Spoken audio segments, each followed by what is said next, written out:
न चाहे खुदा का भी दर्जा, लेना चाहे खुदाई को हाथों में मानो, मालूम होता दिया है वो मालिक को कर्जा।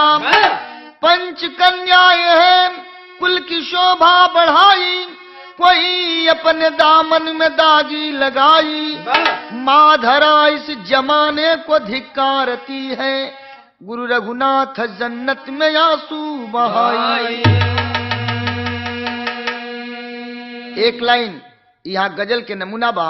गजल उहे बा कि खेदमता खेदमता कब्र से निकली या मेरे ओह रसूल अल्लाह। खेदमता कब्र से निकली या मेरे ओह रसूल अल्लाह।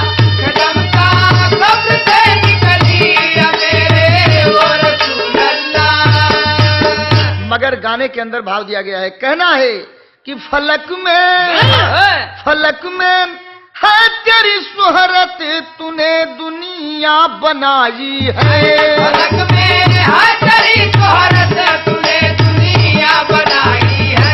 फलक में है तेरी शोहरत, तूने दुनिया बनाई है।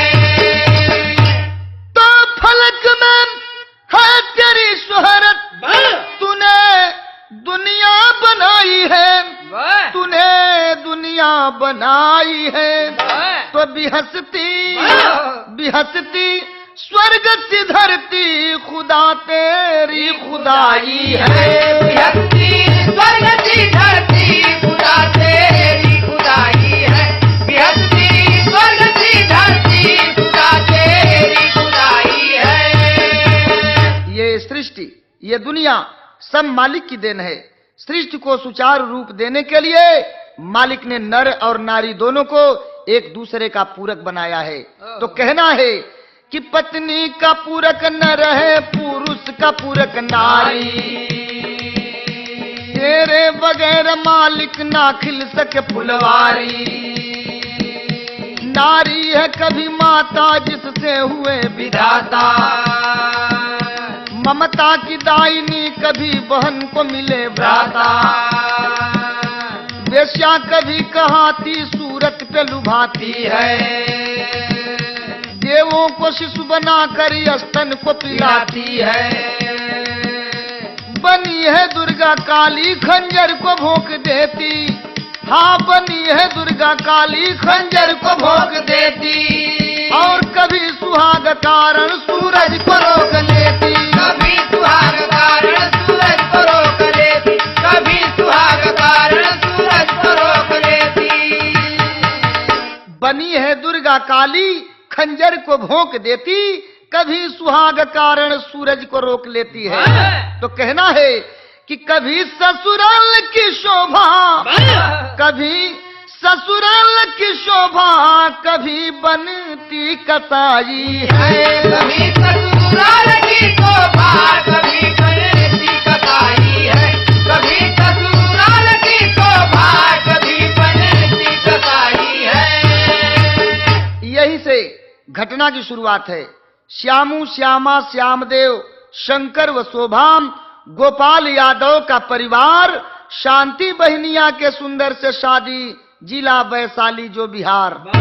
बाबूजी, बिहार प्रांत के वैशाली में गोपाल यादव का संपन्न परिवार रहता है। उनके 5 लड़के श्यामू श्यामा श्यामदेव शंकर और शोभा हैं। एक ही लड़की है जिसका नाम शांति है। अचानक पिता की मौत के बाद 5 भाइयों पर परिवार की जिम्मेदारी आ पड़ी। कुशलता पूर्वक जिम्मेदारी का निर्वाह करते हुए 5 भाई अपनी छोटी बहन शांति की शादी सुंदर नामक नौजवान से कर देते हैं। और जब कर देते हैं, दुल्हन बनकर के छोटी बहन शांति जब ससुराल की ओर जा रही है, उस समय का भाव दिया गया है। तर्ज वहीं पाएंगे आप कि तुमसे मिलने को दिल करता है रे बाबा, तुमसे मिलने को दिल करता है रे बाबा, तुमसे मिलने को दिल करता है। मगर बहन की जब विदाई हो रही है, उस समय का भाव दिया गया है क्या कि प्यार लेके बहन रोती है रे भैया, प्यार लेके बहन रोती है रे भैया, प्यार लेके बहन रोती है। आंसुओं से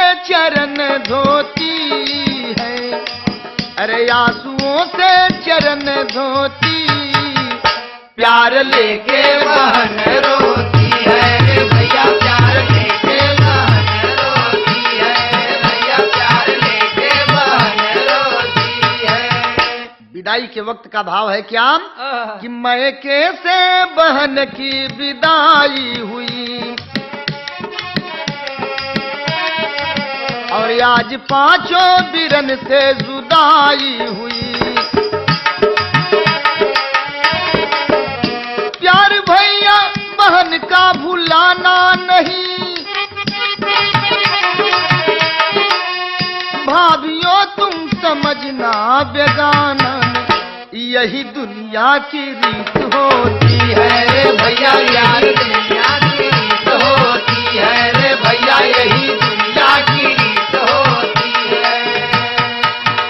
शांति दुल्हन बनकर के जब ससुराल गई, कुछ दिनों के बाद सन 1985 में उसका पति सुंदर फौज में भर्ती हो जाता है, और जब फौज में भर्ती हो गया तब उस परिवार के साथ सौभाग्य और दुर्भाग्य दोनों चक्र जो है चलना शुरू हो जाता है। मगर एक लाइन यहाँ गीत बाम, ये गीत में निर्गुण और सगुण दोनों का मिश्रित भाव मिली। गीत के नमूना बा भैया, गीत कौन बा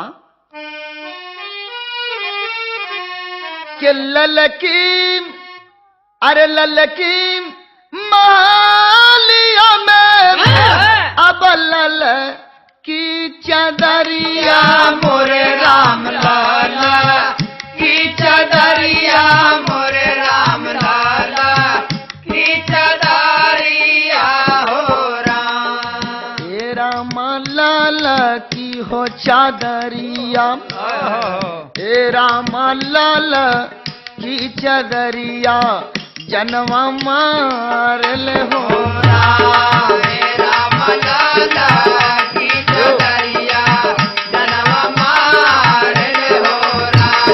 हे राम लाला की चदरिया, जनवा मार ले हो राम। मगर गाने के अंदर भाव दिया गया है क्या कि सदियाम, अरे सदियाम भइल सुंदर, अब गईले माल टरिया मोरे राम गईले, माल टरिया मोरे राम गईले, माल टरिया हो राम। हे राम सैया कहो नौकरिया, हे राम सैया कह नौकरिया, मनवा भावेली हो राम। हे राम सैया कह नौकरिया, मनवा भावेली हो राम। हे राम सैया कह नौकरिया, मनवा भावेली हो राम। उस समय पत्नी गर्भावस्था में है, गर्भिणी है शांति, और होता है क्या कि कुछ दिन बाद भैले सासु के मरनवा। ससुर तो पहले ही मर चुके थे, सास भी इस दुनिया को छोड़कर चली गई, मगर उसी समय दुर्भाग्य जो है पीछा कर दिया शांति का। गर्भावस्था में थी शांति, होता है क्या कि कुछ दिन बाद भैले सासु के मरनवा, और सुंदर गईल लंका शांति सेना के जवानवा। श्रीलंका में शांति स्थापना के लिए भारतीय शांति सेना जो भेजी गई, उसी में जवान सुंदर श्रीलंका की ओर जाता है। पत्नी को इधर घर में पुत्र रत्न की प्राप्ति होती है, रजिस्ट्री भेजवाती है, टेलीग्राम भेजवाती है पति के पास, छुट्टी मिले तो आप शीघ्रातिशीघ्र घर आइए, पुत्र रत्न की प्राप्ति हुई है। मगर उसके रजिस्ट्री का जवाब आया श्रीलंका से। क्या जवाब आया कि सौरी में शांति, 7 दिन बाद की बात, अभी सौरी में है शांति। पति का जो ट्रंकाल आया है, जो जवाब आया है, जवाब किस रूप में आया है कि सौरी में शांति अली साजना की लसिया, और सेनुरा धोवाइल बरसे अखिया से अखिया, सेनुरा धोवाइल बरसे अखिया से अखिया, सेनुरा धोवाइल बरसे अखिया से सूचना आ गई।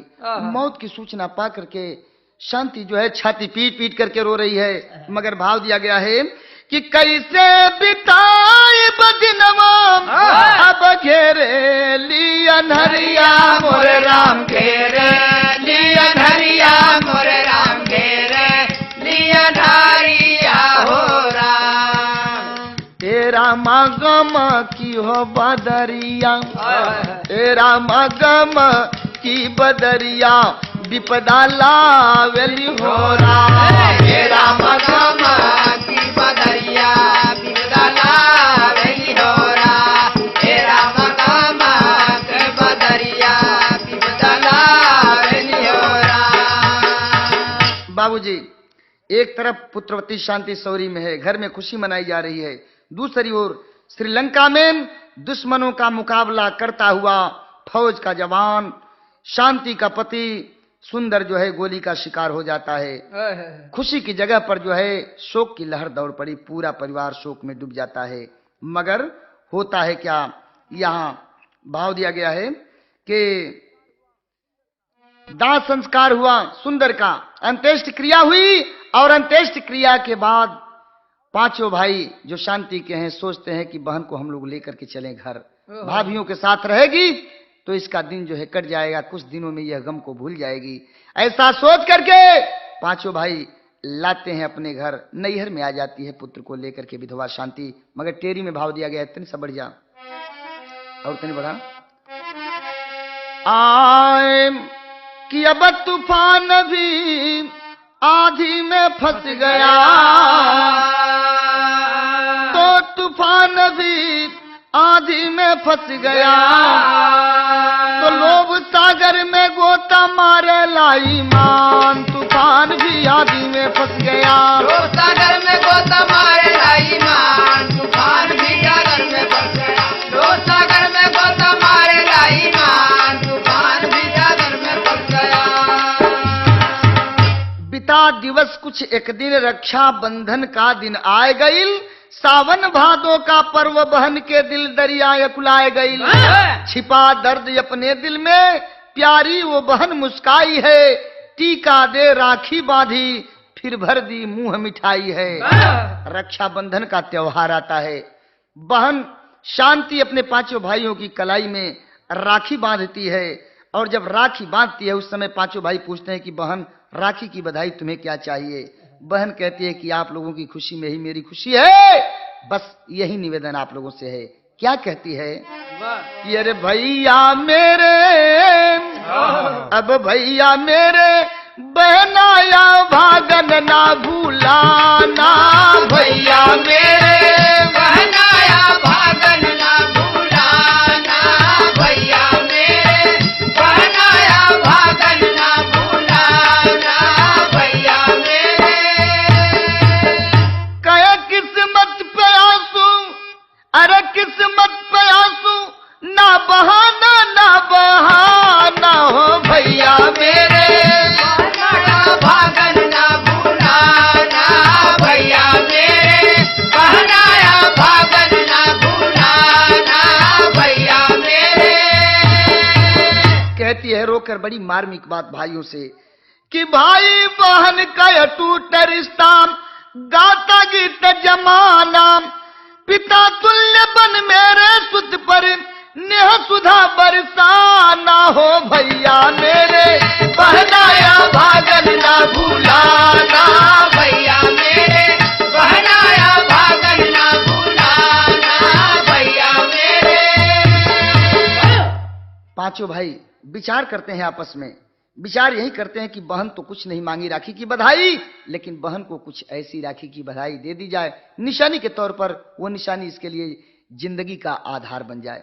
विचार करके करते हैं क्या, एक लाइन यहाँ गीत बा, गीत तू है बा कि मोरा पिछुआरवा सोनरवा के दुकानिया, सोनरवा के दुकानिया, सोनरवा के दुकानिया, तो नथुनी बनावैलो पितारिया न के बहरा निक लागे गीतिया, कोई हिरिया न के बहरा निक लागे गीतिया, कोई हिरिया न के बहरा निक लागे गीतिया,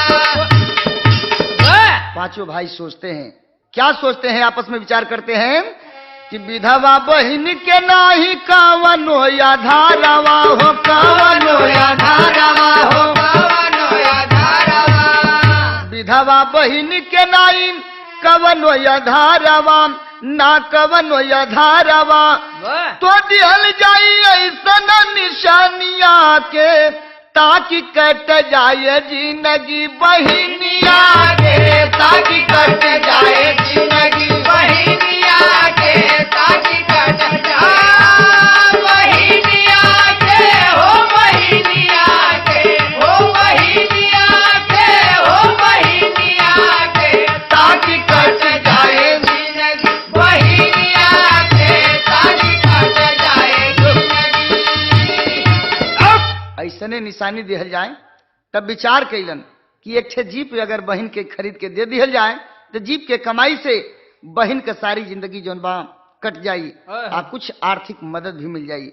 ऐसा सोच करके वो पांचों भाई करते हैं क्या कि जीप लाने गई ले पांचों भाई जब शहरिया हो, भाई जब शहरिया हो, भाई जब सहारिया, जीप लाने गई ले पांचों भाई जब शहरिया, तो डाह भैली घर में दुल्हनिया के ताकि कट जाए जिंदगी बहिनिया के, ताकि कट जाए जिंदगी बहिनिया के, ताकि कट जाए जिंदगी। जीप लाने के लिए पांचों भाई विचार करके और चल देते हैं, एक गाड़ी दे दी जाए, शहर की ओर जाते हैं। मगर इधर इधर पांचों भाइयों की दुल्हने यानी शांति की पांचों भाभियां घर में बैठी हैं, आपस में बात कर रही हैं। तो एक लाइन गीत बा, गीत है बा बतावत है कि अरे हमारे बलमुआ के पातर कमर पलटनिया में जाए नाही दे, पलटनिए में जाए नाही दे, पलटनिए में जाए नाही दे। पांचों का विचार करें कि अरे गईले शहरिया में पांचों बिरनवा भवनवा में सोचे बारी धनिया, भवनवा में सोचे बारी धनिया, भवनवा में सोचे बारी धनिया, भवनवा में सोचे बारी धनिया, भवनवा में सोचे बारी धनिया, भवनवा में सोचे बारी धनिया, भवनवा में सोचे बारी धनिया। का सोचे कि नदी पत्निया बपवा की गठरी आ ससुरा के नाश कर आइल बखरी, कामन के पूरा अरे अमन के पूरा न होई है सपनवा, भवनवा में सोचे बारी धनिया, भवनवा में सोचे भवनवा में सोचे बारी धनिया, भवनवा में सोचे बारी धनिया, भवनवा में सोचे बारी धनिया, भवनवा में सोचे बारी धनिया। ये ननद पापिन है, ससुराल में गई तो सास ससुर और पति को खा गई। अब नैहर में आई है, नैहर की कमाई से जीप की मालकिन बनना चाहती है। और हम लोगों के पति, उन लोगों को क्या कहा जाए, फालतू इस विधवा के ऊपर जो है पैसा बर्बाद करने जा रहे हैं। तो ऐसा किया जाए कि न रहे बांस न बजे बांसुरी, ऐसने कही जान कि एक और एकरे बेटवा के काम तमाम कह दिया जाए। सबसे छोटी भौजाई जो शांति की थी, नाम था कुमुदनी, कहती है कि नहीं, खून का रिश्ता है, वो अपनी ननद है, इस तरह की बात आप लोग मत कीजिए। लेकिन छोटी बहू को भी चारों बड़ी बहू धिक्कारती हैं, अगर विरोध करोगी तो तुम्हारी भी खैरियत नहीं। बेचारी डर गई छोटी बहू, करती है क्या, सोचती है कि अब तो इसको छोड़ेंगी नहीं, सब जान से मार डालेंगी, बेहतर है कि मैं कम से कम इसके बच्चे को तो बचा लूं। अपने पुत्र को लेकर, अपनी ननद के पुत्र को लेकर वो चली गई पड़ोस के घर में। और इधर ये पापिन चारों भाभियां जो हैं आपस में विचार करके पकड़ लेती हैं शांति को, ले जाती हैं घर के अंदर, और घर में ले जाकर के करती हैं क्या, वाह, कि हथवा में लिहली चारों, हथवा में लिहली चारों अब रसरी गणासिया हो पपनिया भैली, तोड़े चलली जिंदगी कैसा सिया हो पपनिया भैली। तोड़े चलली जिंदगी कैसा सिया हो पपनिया भैली। अरे हो पपनिया भैली, अरे हो पपनिया हो पपनिया भैली। तोड़े चलली जिंदगी कैसा सिया हो पपनिया भैली। पकड़ लेती हैं, एक कोठरी में ले गई चारों, और अंदर से दरवाजा बंद कर लेती हैं, रस्सी से बांध देती हैं उसके शरीर को, और रोने लगती है शांति, और अपनी भाभियों से रोती हुई बड़ी मार्मिक बात कहती है। क्या? कि करली चिरौरी शांति, करली चिरौरी शांति, अब बरसे लिया सिया हो पपनिया भैली। काहे के लगावत बाड़ू फांसिया हो पपनिया भैली। काहे के लगावत बाड़ू फांसिया हो पपनिया भैली। काहे के लगावत बाड़ू फांसिया हो पपनिया। अरे हो पपनिया भैली, अरे हो पपनिया हो पपनिया भैली। काहे के लगावत बाड़ू फांसिया हो पपनिया भैली। मैं आप लोगों के पांव पड़ती हूँ भाभी, मुझे छोड़ दीजिए। क्यों आप मुझे सता रही हैं? मेरा यही गुनाह है ना कि मैं अपना घर छोड़ करके, निराधार होकर के, और आपके आधार को पा करके यहाँ नैहर में चली आई। मुझे छोड़ दीजिए, अब मैं ऐसी गलती नहीं करूंगी, छोड़ दूंगी नैहर नगरी को। मगर होता है क्या, सदरला में भाव दिया गया है बढ़ के। आए कि अरे जैसे हो कसैया बाध गाइया के तनवा ये भैया, जैसे हो कसैया बाधे गाइया के तनवा ये भैया। गर्दन पे कहरे जैसे छुरिया के वार, गर्दन पे कहरे जैसे छुरिया के वार। वैसे पपनिया बाधी शांति के सरिया ये भैया, वैसे पपनिया बाधी शांति के गजरिया भैया। रोवे शांति बहे अखिया से जलधार, बबुआ के खातिर मोरा छोड़ दा परनवा ये भैया, बबुआ के खातिर मोरा छोड़ दा परनवा ये भैया। छोड़ब नहीं हर नहीं झांकब दुआर, नैहर नगरी छोड़ दूंगी भाभी, मैं कसम खाती हूँ फिर नैहर नगरी में नहीं आऊंगी, मुझे छोड़ दो, छोड़ दो। लेकिन हाय रे पापिन, दरवाजा बंद करके, घर में बंद करके, गणासी लेकर के और विधवा ननद के ऊपर जो है गणासी से वार करना शुरू कर देती है। पड़ोस के घर में जाकर छुप कर बैठी थी सबसे छोटी भाभी कुमुदनी, ताला लेकर के आती है और बाहर से दरवाजा बंद कर देती है। फिर जाकर पड़ोस के घर में बैठ जाती है।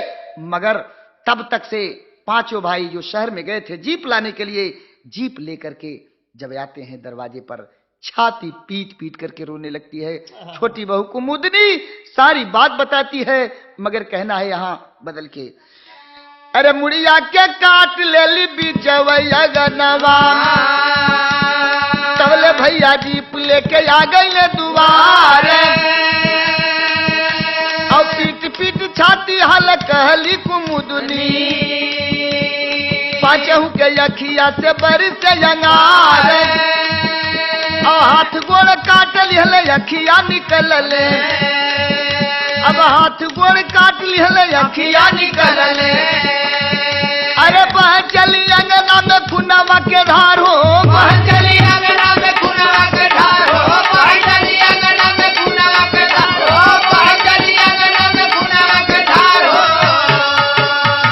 बहू बताती है उन पांचों भाइयों से, घर में जरा जाइए, आज जिसके लिए उपहार लेकर के आए हैं जीप, इस दुनिया को छोड़ करके चली गई। पांचों भाई और रोते हुए पहुंचते हैं घर में।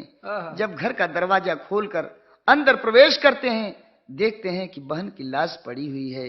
गुस्से में अंगार बन गए पांचों भाई, और चारों बड़े भाई सोचते हैं कि ओहो, हम लोगों की औरतें और इस तरह की हरकत, तो इन चारों को ऐसी सजा मिलनी चाहिए ताकि दुनिया के लोग देखें और ये भी जिंदगी भर पश्चाताप करें अपनी करनी पर। ऐसा सोच करके चारों भाई हाथ में वही गड़ासी उठा लिए और उन चारों का दाहिने अंग का एक पांव, एक हाथ और एक आंख शरीर से काट करके अलग कर दिए। इसके बाद अपनी बहन की लाश के पास बैठ जाते हैं। घटना कब की है कि अरे 10 दिसंबर, अब 10 दिसंबर सन 91 की घटना, सगरी नगरिया में मचल हाहाकार। सगरी नगरिया में मचल हाहाकार, सगरी नगरिया में मचल हाहाकार, सगरी नगरिया में मचल हाहाकार, सगरी नगरिया में मचल हाहाकार, सगरी नगरिया में मचल हाहाकार, सगरी नगरिया में मचल हाहाकार। 10 दिसंबर सन 1991 की घटना। बाबूजी अपनी बहन के लाश के पास वे चारों भाई, पांचों भाई बैठ जाते हैं, रोने लगते हैं। मरी हुई बहन की लाश से कहते हैं बड़ी मार्मिक बात। क्या कहते हैं? कहते हैं कि 5 बिरनवा की बारी से नजरिया हो, अब के करा पे छोड़ी गईलू तुअरा ललनवा, तोरी किस्मतिया में लिखली विपतिया हो, हमन के मारी बहिनी दुनिया में हना। अपने भांजे को, छोटी बहू को सौंपते हैं कि इसकी निगरानी, इसका पालन पोषण तुम्हें करना है। इसके बाद बहन की लाश के साथ दाहिना पांव, दाहिना हाथ और दाहिनी आंख, इस अंग को भी लेकर के पांचों भाई गए, जल प्रवाह कर दिए। मगर कहना है क्या कि अरे रोवे भैया लसियाम, अब रोवे भैया लसियाम, उठाई बहिनी, देखे पवलू नाही राखी के बधाई बहिनी, देखे बोलू नाही राखी का बधाई बहिनी, देखे बोलू नाही राखी का बधाई बहिनी। चलिए चारों भाई अपने छोटे भाई को घर गृहस्थी सौंपकर कहाँ गए कि हाजिर भई अदालत में, गईल जेल खाना हो, लोभ सरिता में गोता मारला जमाना हो, तो प्यार तुअर के देख मुस्काई बहिनी, तो देखे पवलो नाही राखी के बधाई बहिनी, देखे बोलू नाही राखी का बधाई बहिनी, बधाई बहिनी हो, बधाई बहिनी हो, बधाई बहिनी, देखे बोलू नाही राखी का बधाई बहिनी। जाकर के अदालत में कानून के हवाले स्वयं को कर दिए। तो कथा लिखे जाने तक उन चारों की जमानत नहीं हो पाई थी। कहना है जय जखाड़ गुरजद्दू लोटन, लालता स्वर्ग में डोले, सूर्योल सुबचन चंद्रिका मितमा जय जय बोले हो, अब तूफान भी आधी में फंस गया, जैसे श्री नारायण परशुराम को ज्ञान, तूफान भी आधी में फंस गया, जैसे श्री नारायण परशुराम को ज्ञान, तूफान भी आधी में फंस गया, जैसे श्री नारायण परशुराम को ज्ञान, तूफान भी आधी में फंस गया, लोभ सरिता में डूबल संसार, अरे करनी के फल में मिलेला मोरे भैया, अब करनी पे फल में मिलेला मोरे भैया, जवन के गावे संसार।